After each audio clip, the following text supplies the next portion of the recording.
What is going on, guys? This is Daniel, and let's get right to it.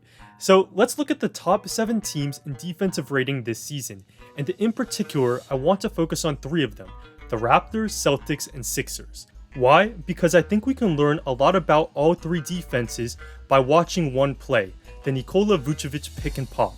The Magic have already played all 3 of these teams in the bubble, and they like going to the Vucevic pick and pop. Without many offensive weapons, it's a pretty big staple for them. And how the Raptors, Celtics, and Sixers each defended this play differently can tell us a lot about how they succeed defensively and their schemes as a whole. So, let's get to it. Let's start with the Celtics, and on the Magic's very first offensive possession, they go to the Vucevic pick and pop. We see that Tice is in a bit of a drop, and Vucevic pops, and he's only a 33% three-point shooter. So, first play of the game, the Celtics give him the 3, and he makes it. So the next time the Magic run this play a few minutes later, we see something different happens. Augustine comes off the pick, he penetrates the defense, and so when Vucevic pops, Tice calls out for the late switch, meaning Kemba will veer off of Augustine and take Vucevic on the pop to prevent the 3. Now the problem of course is now you have a mismatch with Kemba on Vucevic, but the Celtics here do a really nice job of switching off ball. Tice will take Vucevic before he can get to the post, Hayward rotates up, and they put out the fire.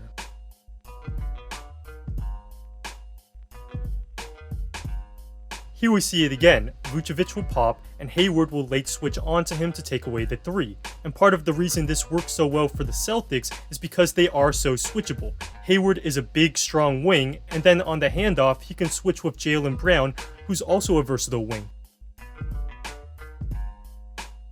Now, why late switch? Why not just switch right away? Well, you don't want to switch for no reason. For instance here, Tice could switch at the level of the screen when Vucevic sets the pick, but instead he drops because he's waiting to see if Vucevic will pop. Here, Vucevic rolls, so now there's no reason to switch at all. The Celtics can stay in their base pick and roll coverage, which is preferred. So after that initial 3 by Vucevic, the Celtics went to their late switch the rest of the night, and they had some pretty good success with it. Here for instance, notice how Tatum late switches on to Vooch. And that does put Tice on Augustine and Tatum on Vucevic, but they'll live with those matchups. And this tells us a lot about the Celtics defense because switching is their bread and butter. According to Second Spectrum, they switch 18 on-ball picks per 100 possessions, second most in the league behind only the Rockets. And here we see, for example, Marcus Smart, who's as switchable as it gets, starts on Giannis. And then after a couple switches, Jaylen Brown is on Giannis, and to switch like this is a luxury they use all the time.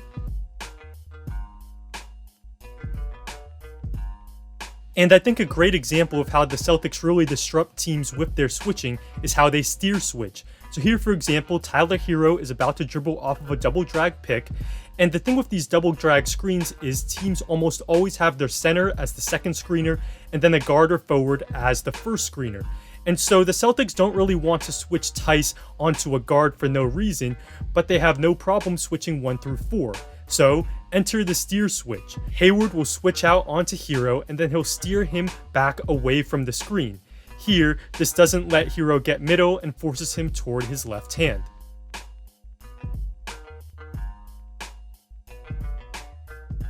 Other teams will do this too, but I haven't seen a team as good or consistent with it as the Celtics.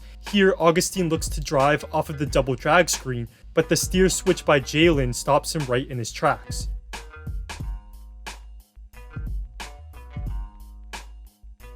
And listen closely here as you can hear Brad Stevens call out the steer switch.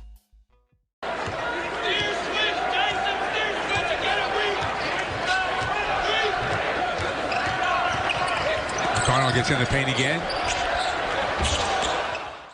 On this play, Brad Stevens recognized the Pacers set early, so he calls Tatum to steer switch. Tatum gets between McConnell and the screener, and weak is their pick and roll coverage, forcing a ball handler to his left hand out on top.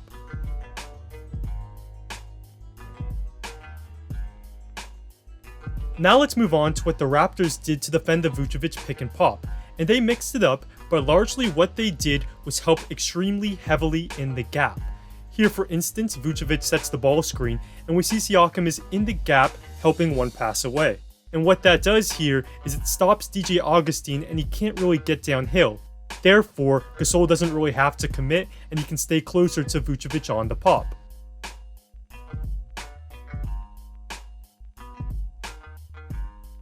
Here we see it twice on one possession. So Augustine comes off of the pick and Siakam is right there in the gap, and this allows Gasol to recover quickly to Vucevic on the pop.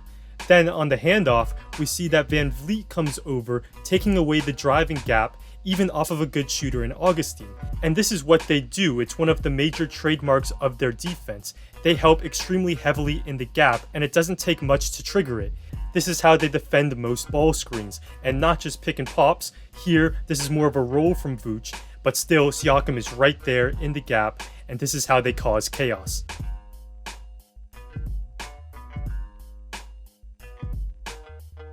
And by the way, their pick and pop defense this game wasn't flawless.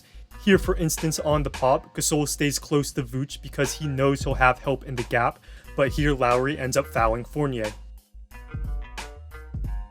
But anyways, their pick and pop defense versus Vooch was certainly much different than the Celtics' late switch, and it just perfectly captures what this Raptors defense is about, how they force drives, protect the paint, and live with three-pointers.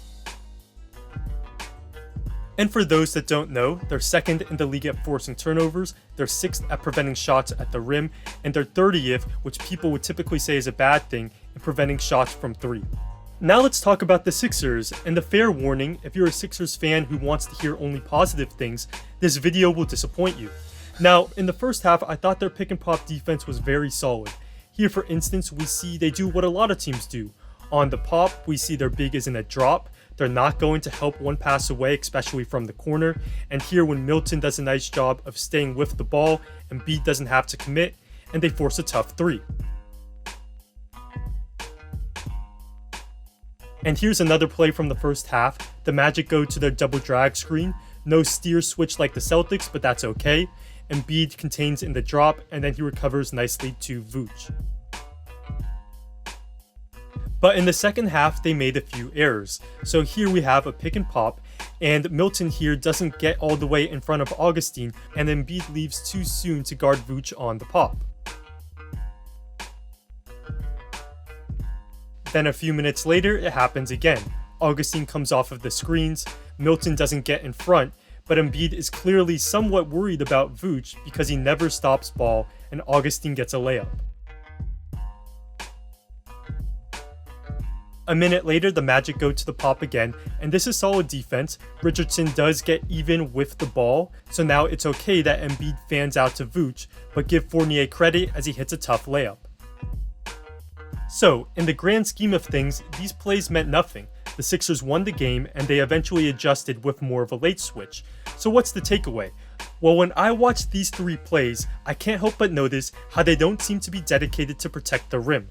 Embiid is one of the best rim protectors in the league, yet he stays near the 3-point line to guard a 33% shooter who had only hit 1 3 up to that point in the game. And this is relevant because their defensive shot frequency on the season matches up from what we saw in those 3 plays. They are 16th best at preventing shots at the rim, they're 28th at preventing mid-range shots, which means they allow a lot of mid-range shots, which I think is unquestionably a good thing, and they're 2nd at preventing 3-point attempts, meaning teams don't shoot many 3s versus Philly. And I may be a broken record, but if you follow my channel, you know where I'm going with this. 7 of the top 10 teams in defensive rating are also top 10 at preventing rim attempts, and Philly is not one of them. And generally, I stay away from negativity on this channel, but I just can't celebrate that defensive rating. The fact is, they underachieved. Is that due to their inconsistent effort? Yes, definitely. But also, they just really didn't shrink the floor that much. According to Second Spectrum in the pick and roll, they were last in terms of the amount of tags they brought in the pick and roll, and they constantly left Horford out to dry trying to defend in a deep drop. They also didn't get in the gaps much, and in a conference where the top 3 Eastern teams, Celtics, Bucks, Raptors, all protected the paint and allowed 3-point attempts, it certainly seems like Philly was behind the trend this year.